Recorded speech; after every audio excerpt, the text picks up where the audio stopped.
کہ آج تک پورے عالم اسلام میں جاری اور ساری ہے۔ سبحان اللہ، سبحان اللہ۔ اور کئی ممالک میں میں نے خود اپنی نگاہوں سے دیکھا ہے، چاہے وہ اردن کی سرزمین ہو جس کو جارڈن آپ کہتے ہیں، چاہے وہ عراق کی سرزمین ہو، چاہے وہ الجزائر کی سرزمین ہو، چاہے وہ ترکی کی سرزمین ہو، خدا کی قسم یہاں اکثریت ایسے مسلمانوں کی ہے جو آپ کی طرح سے بزرگوں کے ماننے والے ہیں، اولیاء کرام کے ماننے والے ہیں۔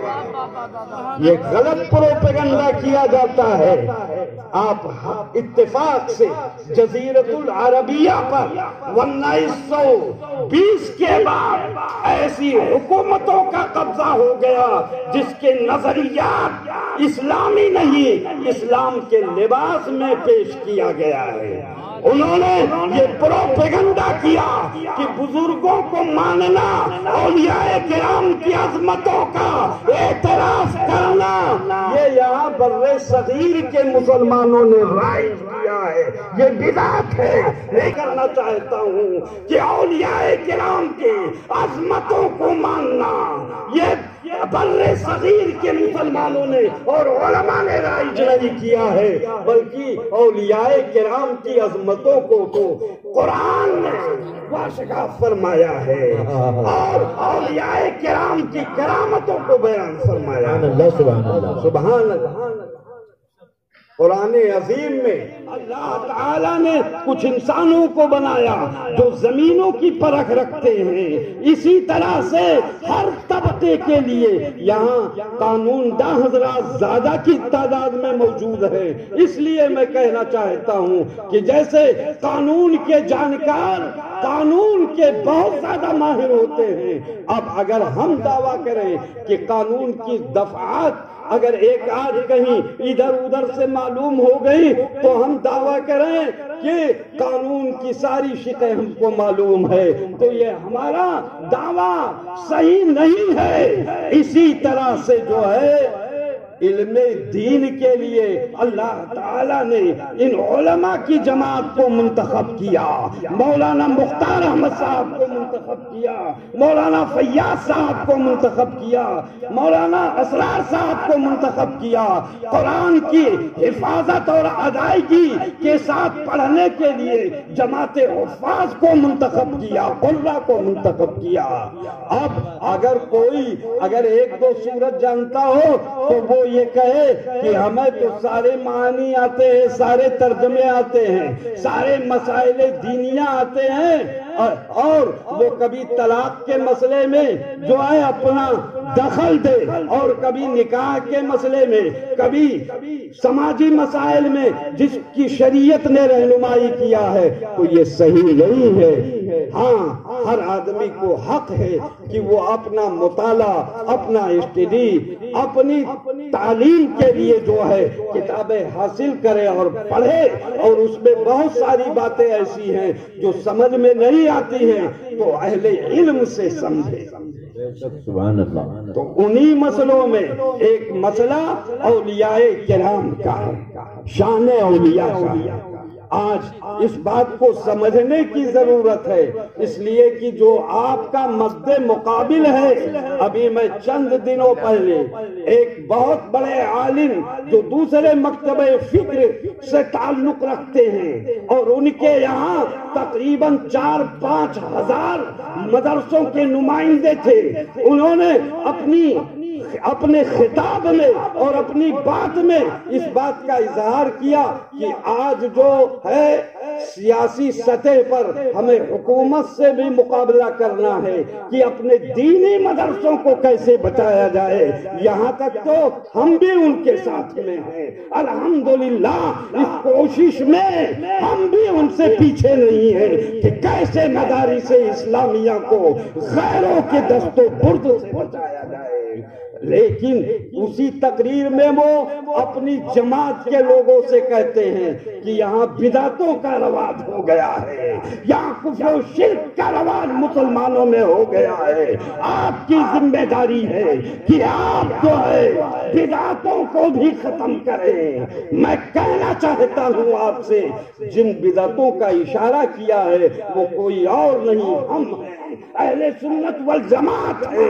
آپ ہم سے کہتے ہو کہ اختلاف کی باتیں نہ کیجیے اس لیے کہ آج اتحاد کی ضرورت ہے، لیکن وہ علماء جو پورے ہندوستان میں نمائندگی کرتے ہیں وہ کہتے ہیں کہ بدعتوں کو بھی ختم کرنا ہے۔ میں آپ سے کہنا چاہتا ہوں، عوام اہل سنت سے عرض کرنا چاہتا ہوں، آپ کی ذمہ داری ہے کہ آپ بھی اپنے عقیدے کو جانیں، اپنی فکر کو جانیں۔ اہل سنت والجماعت کے علماء جو ہے وہ بھی جو ہے اس طاقت میں ہے کہ جب بد مقابل سامنے آئے تو کھڑے ہو کر کے ان کا مقابلہ کیا جائے۔ الحمدللہ نہ کل وہ ہمارے سامنے ٹک سکے تھے، نہ میدان مناظرہ میں، نہ میدان بحث میں، نہ آج الحمدللہ کسی کے سامنے ٹکیں گے۔ اللہ تعالی جو ہے آپ کو سمجھ عطا فرمائے۔ شان اولیاء کرام قرآن میں بیان ہوا ہے، حضرت بنی اسرائیل کے ایک پیغمبر ہیں حضرت سلیمان علیہ السلام۔ حضرت سلیمان علیہ السلام کا واقعہ جو ہے قرآن کے اندر موجود ہے۔ سلیمان علیہ السلام کے دور میں یمن کے قریب ایک ملکہ رہا کرتی تھی، ایک چھوٹی سی سلطنت تھی، بڑی خوشحال سلطنت تھی، بڑی امیر سلطنت تھی، جہاں کی حکمراں جو ہے ایک عورت تھی جس کا نام تاریخ میں بلقیس آیا ہوا ہے۔ یہ ملکہ بلقیس یہ آگ کو پوجنے والی تھی۔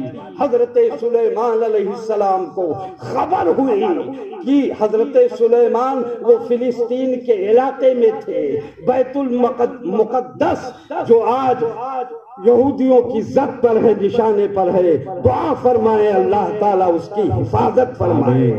یہ وہ مقدس گھر ہے کہ جس کا احترام ہم بھی کرتے ہیں، دنیا کے سارے مسلمان کرتے ہیں، اور کیوں نہ کریں، اس لیے کہ اس کو نسبت ہمارے پیغمبر اعظم صلی اللہ علیہ وسلم کے قدم ناز سے ہے۔ جب معراج میں آپ تشریف لے گئے تھے تو کچھ سفر دنیا میں ہوا تھا، اور وہ سفر مسجد حرام سے لے کر کے مسجد کعبہ سے لے کر کے مسجد بیت المقدس تک ہوا تھا۔ سبحان اللہ۔